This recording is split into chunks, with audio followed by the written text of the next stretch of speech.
Bonjour, bienvenue dans la Minute Paracha de Mira Neshama. Alors je vous rappelle le concept. Le concept c'est de partager très rapidement quelques mots sur ce que me fait la Paracha de la semaine. Parce que j'estime que la Torah, elle est vivante que si elle vit avec nous, que si on est en relation avec elle. Et donc vraiment le concept c'est de partager avec vous aujourd'hui, à ce moment-là dans ma vie où je lis cette Paracha, comment ce texte il m'interpelle.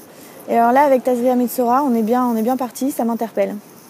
Alors pour rappel, Tazria, ça parle de la femme qui vient d'accoucher, la femme qui a reçu une semence.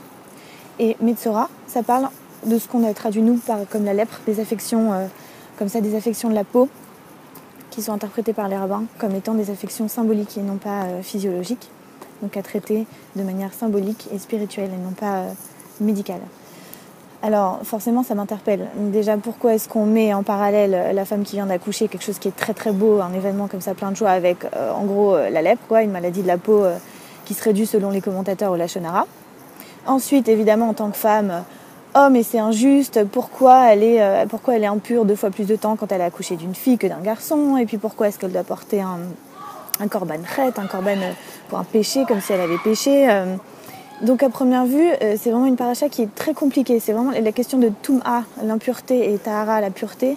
C'est vraiment une paracha qui touche à des choses qui sont très techniques, qui sont très compliquées, et qui évidemment ne sont pas de mon ressort. Il prendra toute une vie pour étudier ces questions. Moi j'ai envie de me focaliser justement sur cette question, la question qui fait mal, la question de la pureté et de l'impureté.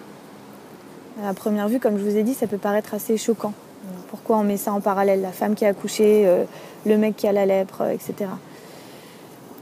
Et j'ai pas envie de les séparer ces deux questions. D'ailleurs, elles sont pas séparées. Les parachutes, on nous demande de les lire ensemble. Et ce que j'y vois, c'est une grande sagesse dans la pensée juive par rapport aux notions de pureté et d'impureté. C'est-à-dire que contrairement à ce qu'on croit, ce que nous montre cette paracha, c'est que la notion de pureté et d'impureté, elle est complètement relative. Elle n'est pas essentielle. C'est pas toi tu es quelqu'un de pur et toi tu es quelqu'un d'impur. Au contraire, il s'agit de moments, il s'agit d'états, et c'est des états qui sont liés à certaines situations spécifiques, et c'est des états qui peuvent être reversed, qui peuvent être comme ça retournés à n'importe quel moment. Déjà pour rappel, la notion de pureté et d'impureté, vraiment c'est lié uniquement à la question de la mort en fait. La pureté c'est ce qui est lié à la vie, l'impureté c'est ce qui est lié à la mort. Donc on n'est pas du tout dans des questions de saleté ou de propreté, ça n'a absolument rien à voir. Et alors il y a un détail dans la paracha qui est très intéressant par rapport à la Metzora.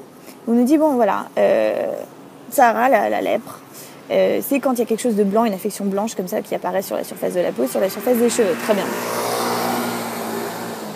C'est pas facile de faire un commentaire dans la rue quand même.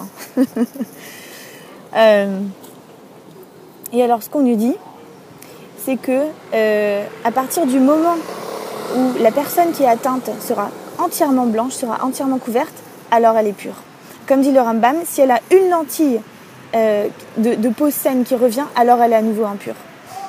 Donc c'est fascinant quand même, c'est-à-dire qu'on a une affection qui est la lèpre, on devient impur, mais si on devient entièrement lépreux, on devient pur. Et là, pour moi, la deuxième chose qui est très intéressante par rapport à la notion de pureté et d'impureté ici, ce que ça nous dit, c'est pas seulement que ce sont des notions relatives et réversibles, c'est que ce dont ça nous parle profondément, c'est de la notion de frontière. La femme qui vient d'accoucher, c'est quelqu'un qui est aux frontières. Elle est en frontière, à la frontière entre un état et un autre, entre la vie et la mort. Surtout à l'époque, on était vraiment entre la vie et la mort quand on accouchait. Et celui qui a la tsara, il est à la frontière aussi. D'ailleurs, il est mis à la frontière, il est mis à l'écart, il est mis en quarantaine, à l'écart du camp. Ce sont des moments comme ça intermédiaires dans la vie. Et à partir du moment où l'état devient clair, on n'est plus dans le post-accouchement, où on n'est plus dans la demi-lèpre, où on est complètement blanc, où on est complètement remise de l'accouchement, alors on est pur à nouveau. Et là pour moi ça parle d'une notion qui est très profonde, qui est la notion d'intégrité. Ce qu'on nous demande c'est d'être intègre, d'être cohérent, de ne pas être entre les deux comme ça, de ne pas être au milieu. Voilà, c'est ça la réflexion pour moi que j'avais envie de prendre, la réflexion de cette paracha que je vous invite à lire, et je vous invite à écouter beaucoup de commentaires dessus. Shabbat Shalom.